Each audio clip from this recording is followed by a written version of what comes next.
Hello, everyone from Chelsea Fan TV. I hope you're all doing very, very well. Welcome back to another video. Today, I am going to be reacting to the interview that Todd Boehly had today at the Qatar Economic Forum, which is powered by Bloomberg. You always see Bloomberg popping up when Boehly speaks. Anyway, he speaks about Chelsea. He speaks a lot about Chelsea, and credit to the journalist as well. She asked him a lot of questions about Chelsea. So I thought, what better way to look at it than to look at it together and dissect it a little bit for what it is. We know that Boehly is obviously not as involved now as he was when he first came in the club, but still a very prominent owner and a key figure at Stamford Bridge. So without further ado, smash the like button and subscribe to the channel if you haven't. And yeah, let's check it out and watch it together. Todd, on Chelsea, is it fun owning a football club like Chelsea, or is it at times a bit of a headache? I think it's a combination of both, right? But it's like owning anything. Almost anything I own is both fun and a headache. So I think this one's a little more in my face every day. But the fact is, the good news is the bad news, right? If people didn't care, right, then it would stink. He always says that as well. That's something I noticed. Boehly has said a number of times. He's spoken about the passion of the fans, and he always says the good news is the bad news, the bad news is the good news. It's repeated that slogan a number of times when I've heard him speak about Chelsea and the fan base. So it's a testament to how much the sport matters. And if you look at the Premier League right now, there's so much excitement in it, especially what's going on in the last weekend, right? Like there's 7 teams that could be making Champions League. There's going to be, the winner of Tottenham and Man United will go to Champions League. We'll have, a team. We'll probably have 9 teams in European competition out of the Premier League alone, which to me is just a testament to the quality of the product. And to be part of that is a privilege. Is that what surprised you the most, since being one of the owners of Chelsea, and how the level at which I think the level of competition is ferocious. And the margins of errors are so small. And I don't think I fully appreciated the level, the margin of error is so small. I think the sport's gotten more and more competitive in the Premier League, and that makes winning all that much sweeter. And I guess I really didn't know how much I would love a goal. A goal feels so good. And giving up a goal is just the worst, right? It's like, in basketball, you can be down 20 points in the fourth quarter and feel like you're still in it. In baseball, you hit a home run and it's fantastic. But a goal, there's nothing like a goal. He basically admits to, he doesn't admit it, but he does. He said he wasn't aware of, let's just watch it again. I want to make sure I get the wording absolutely right.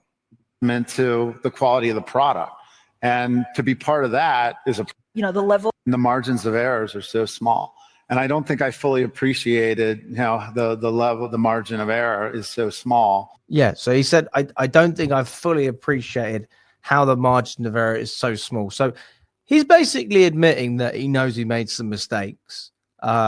And I would say that he's being relatively open in that sense. I'm surprised that he says that as well. But good to see that at least he knows that he did make mistakes. I mean, this is the thing. You sign one player that isn't the right fit, and that's a big money signing, i.e. let's just say we signed the wrong striker. Look at us now. We have the wrong goalkeeper. That costs you points. That can cost you ultimately a place in the Champions League. Very competitive. And yeah, I don't think he's wrong there in that sense. So I think it's just interesting the fact that he's basically admitted to not appreciating how difficult it is to run a football club. In it, in baseball, you hit a home run and it's fantastic, but a goal, there's nothing like a goal. Do you worry about the future of media rights? I mean, valuations in France and other countries have bombed. Is there a danger that the same will happen to the Premier League? I think as long as the competition stays what it is, people all around the world. I mean, it's one of the few things that's sold into every market, right? So if you look at the Premier League media rights, other than I think Russia and North Korea, there's a contract to sell the content into every other country. There's nothing like that. So I think as long as the product remains so competitive, and the management of it. And, the reality is I think these things are just going to continue to grow. I think sports is going to continue to grow in demand. I think in the US we're seeing it, right? College has become a new professional sport, with the advent of NIL. Arch Manning, who plays football for the University of Texas, American football, is going to make over $6 million playing football, in college. So I think the level of performance is going to continue to go younger and younger and younger, as people become more and more competitive. Do you want to increase your role at Chelsea? My role? Mm-hmm. I think chairman's a pretty good one. I can't play. Or maybe I'll go out as striker, see how the fans think about that. Bloody hell, Todd. Stop teasing me. We'll take any striker we can get at this point. But yeah, I don't think he's going to be changing his role anytime soon. Got a bit of a sense of humor. I'll give him that. But there's no I mean, there's rumors about you taking a back seat or anything like that. That's nothing that you're. No, we have a good partnership. Of course, like like every partnership, you have times that you got to work through and times that are better. And I think we hit the ground running in such a intense timeline. That it was just a complex moment. But I think we're through it and we're excited about what the future holds. We think we've got one of the best young teams. We were early on doing kind of 7, 8, 9-year contracts, because we really wanted to make sure that we could keep the team together for a long time. If you read a book called Captain's Class, right, it talks about the 15 best teams in the world. And I think one of the things that you see, is in order to have a really good team, you ultimately need stability, within the team, within the environment, and the only way that comes is through time. But I think we've set it up to be able to benefit from that. So very interesting. He talks about the 7, 8 year, 9-year contracts.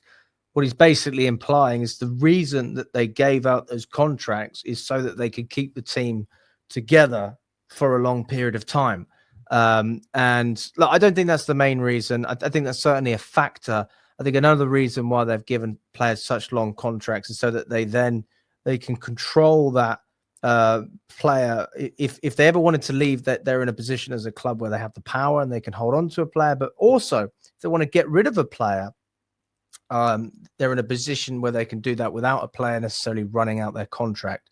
Like we're seeing with Trent Alexander-Arnold, for example. So you'll never see a player running out his contract at Chelsea. I mean, Boehly's already come out publicly speaking about that and saying, once you've got 2 years left on your contract, you either sign a new deal or we're going to look to sell you, because that is the way that it works. So it's not really a 7-year contract. It's a 5-year contract. The 9-year contract isn't really 9 years. It's more like 7 years. So that is the way that they're looking at these contracts. And I think a lot of it, yes, there is an element of stability. You want to keep your team together, but a huge amount of it as well is the financial side, being able to retain some sort of value. If you wanted to sell a player, that if a player runs down their contract, their value decreases. Mark Gurhey is a great example. It's probably worth more than 40 million, but I don't think Palace will get that because he's running his contract down. So they're going to end up selling him for less than they would have previously. I think Newcastle offered like 60, 70 million or something like that. It was a lot. And that deal still didn't go through. So that's, I think, the main reason we have these long contracts. So, I mean, I think we're going through the numbers. There are now nearly enough American-owned teams in the Premier League to get together to actually enforce, rule changes like matches abroad, salary caps. Do you see the American teams voting together to bring around some changes? I think we believe very much in the culture, and obviously we've been educated, from the past.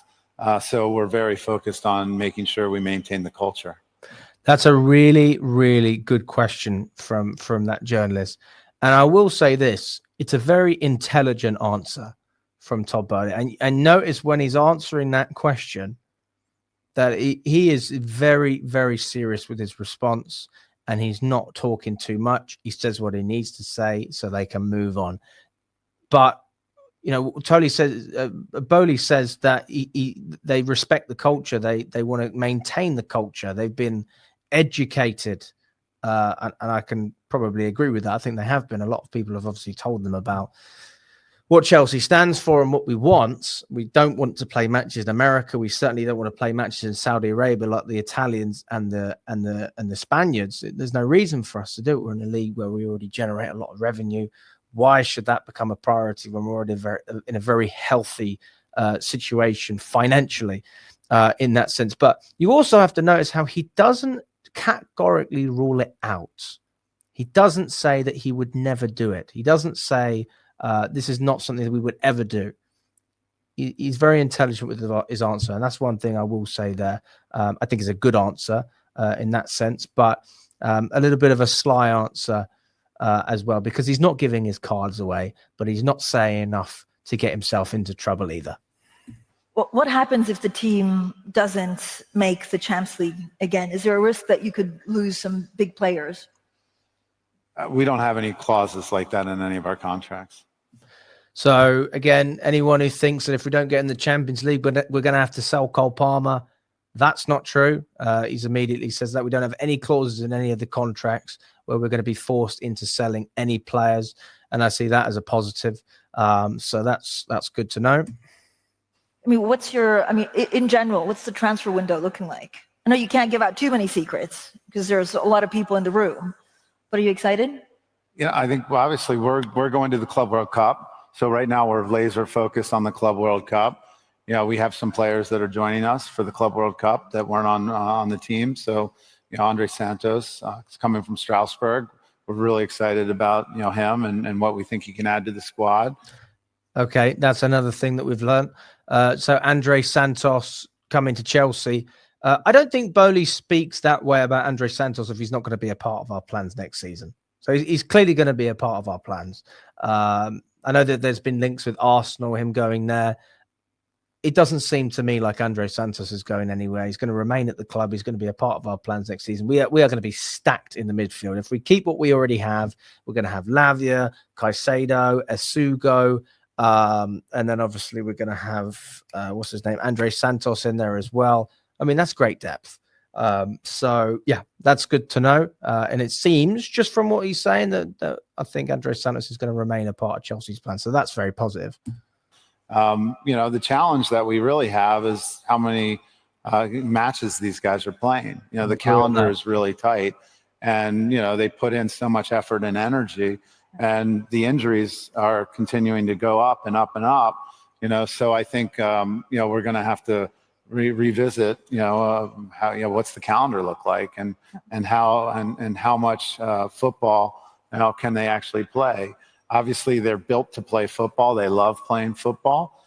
So we're trying to find the balance as to, you know, what's the right amount of football. Yeah. What's your ideal calendar? What does that look like? You know, that's not my job. How much? We're getting laughs because everybody wants to know. That's what everybody wants to know. Will you spend big again in the transfer window? Listen, I think we've done most of our investing. And, you know, I think we're not looking at it as a spend. We look at it as an investment.